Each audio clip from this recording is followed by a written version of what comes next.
Today I'm counting down my top 10 favorite vampires from Final Nights on Reading Between the Lines. But here I am again, being bled by my friends, having every political action cost me free. I look like I'm having a good time, but even through the love can't tell. Being ousted by your grand prey really makes you feel like hell. Greetings and salutations, and welcome to Reading Between the Lines. I am your host, the waterdog, and I'm going to be counting down my top 10 favorite vampires from Final Nights. But before I do that, please do me the kind favor. Hitting that subscribe button. It means a whole lot to me, and I really appreciate it. It's what helps keep this channel going, brother. Now, Final Nights came out in 2001. It's really a follow-up to Dark Sovereigns and Ancient Hearts is really what it is, because they're really feeding into those four clans that they introduced back then. So you're talking about getting some extra help for your Assamites, for your follower sets, for your Ravnos, and for your Giovanni.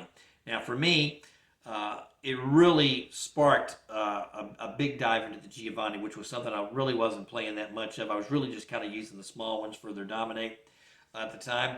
But I really started building Giovanni decks at this particular point because the vampires really helped it. The other thing is they were group 2, so you could really mash them in there with the Dark Sovereigns, Ancient Hearts cards and really get a good crypt out of it. And so Giovanni Bleed, really good for me. And then the other, of course, is Ravnos. That was the other big clan. I'd already been playing Ravnos, but I was playing different vampires because of this set. So let's get to it, man. Let's talk about it. Number 10, Isabel Giovanni. It's a 5 cap. You've got Superior Dominate, Superior Necromancy, and the Little Fist, because that's kind of what you're wanting to do with the Giovanni, is you're wanting to do Dominate, Bleed. If you get into combat, you just beat them up for, that's the penalty. That's the price you pay for blocking my Dominate actions, is you get beat up. These are basically gangsters, and so that's kind of how you play them. With that being said, at the number 9 slot, Andrea Giovanni. Same thing, We're talking about, Superior Dominate, got the Little Fist, got the Superior Necromancy. Necromancy is great because, you can get some stealth and you can get some intercept with them and stuff like that, and that kind of helps play into what they were doing at the time. He gets the bonus of the card text of the +1 stealth for actions that had Necromancy, but he falls into the number 9 slot, and that's because at the 8th slot, another 7 cap Giovanni, Gillespie Giovanni, and he's got the superior at all 3 of those disciplines. You're talking about the Dominate, you're talking about the Necromancy, and you're talking about the Potence. And he gets a +1 bleed when you're bleeding against Camarilla vampires. That's another good card text bonus, so you can't forget about that. Giovanni, really good at the time for me. I really like playing that particular clan. Block me and I just beat you up. At the 7th spot, Calibris, the Martyr. This is a really fun vampire because for a 5 capacity vampire, he's a prince. Now, you can't have the title voted away, but you're talking about a 5 cap prince with superior animalism. Man, that's pretty doggone good, man.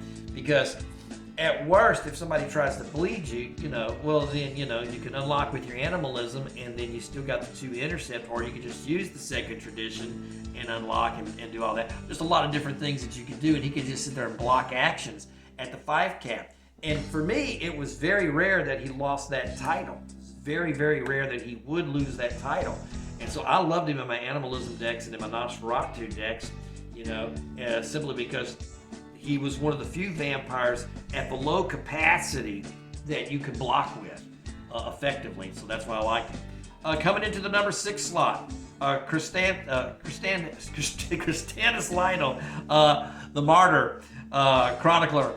What I like about him is he's a 6 cap, and I get a +1 hand size. Superior Animalism, 6 cap, +1 hand size. Yeah, he's going to go into a water dog. There's no doubt about that. At the 5 spot, probably a vampire a lot of people have played, Goretrix. He's a good 1 vampire kind of guy. He can steal 2 blood as a strike. He's got the +1 bleed. And then he's got 4 really, really powerful disciplines, okay? And, you know, especially with the thaumaturgy, of course, for me, it's, you know, you're still talking about animalism, you're still talking about aspects, you're still talking about dominate, you're still talking about the disciplines that I like to play at the particular time.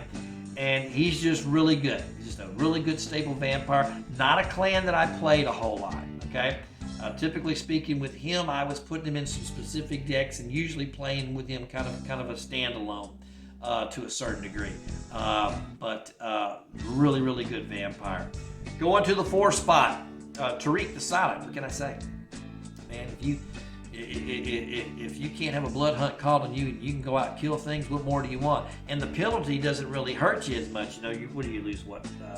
You get reduced by 4, so you're going to go, the Tariq's capacity is reduced by 4. So you go from the 7 cap to 3? I don't care. Look at those disciplines, man.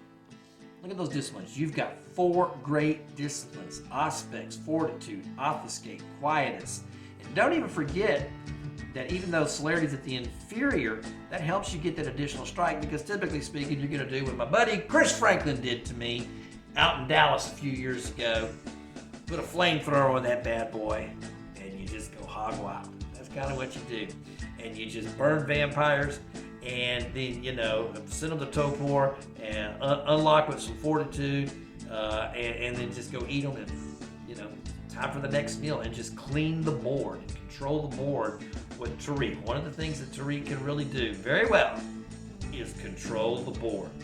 At the 3 spot, Antoli, Prophet of Gehenna. Man, I would say, if I have to be honest, of all of the vampires at the 8 cap capacity at this particular point in the game, I would think he's the strongest. I mean, I would just think he's the strongest. And let's just have a kind of good look at him right here. Superior aspects, you know, demontation, obfuscate. Then you've got little dominate, little fortitude. And then his special, if Antoli is ready during your master phase, you may look at the top 5 cards of your library and then shuffle the top 5 cards of your library. Pretty darn good. And then that's not all. +1 intercept. Well, man, that's just goodness all around. I mean, you're talking about a multi-purpose, you know, vampire for your Malkavians, or if you're just splashing them into some other decks. But man, he's really good. I mean, for the 8 cap, for those two specials of card text that you get, those 5 disciplines, okay, that you're going to get with him, and that's pretty good. That's some good stuff. So I can't go wrong. He's at the 3 slot, and that's because my 2 favorites are going to go right into a major deck that I was playing at the time, a Ravnos deck, and we're going to start with Ivan Kryinko. Man, he's just really good because you can take the action. Or is it the action? Let's see. During your untap phase, you may search. That's it. That's better, right? You know, if Ivan is ready during your untap phase, you may search your library for a non-location equipment card, show it to all players, and put it into your hand. Okay. Okay. A non-location equipment card. Pretty good. Go get you something, man. Go get you something. Go get what you need, man. Go get what you need. Really, really, really good ability. He's got the +1 strength. He's got all the discipline stuff that I like. Superior, you know, animalism. He's got superior fortitude. He's got superior potence, and then he's got that obfuscate and chemistry. Man, just tailor-made to do the damage, man. Tailor-made, but doesn't beat the number 1, because the number 1 I can fly solo. That's Esmeralda. Esmeralda, great card text. Esmeralda has 2 votes. If Esmeralda is ready during your untap phase, you may remove her from the game to gain 11 pool, and she's a +1 bleed. Great disciplines, all those disciplines that fall into my wheelhouse that I like to see played. And, you know, her special is just really, really good, okay? Really, really, really good, okay? So if she is still in the ready region, she's got 1 blood on her, you can gain 11 pull and bring out the next one. So what you do is you can play with her and start getting transfers set up for one of her in the uncontrolled region. Use her as much as you're going to use her, gain the 11 pull, and bring out a fresh one. pretty good, man, for water dog stuff. For one vampire water dog, that's about as good as you're gonna get. And that's why she's at the #1 spot for me, man. Gang, I appreciate you watching, man. I hope you're enjoying this series as much as I am enjoying putting it together for you. Man, please hit that subscribe button. Y'all take care. Oh, you watched the whole video?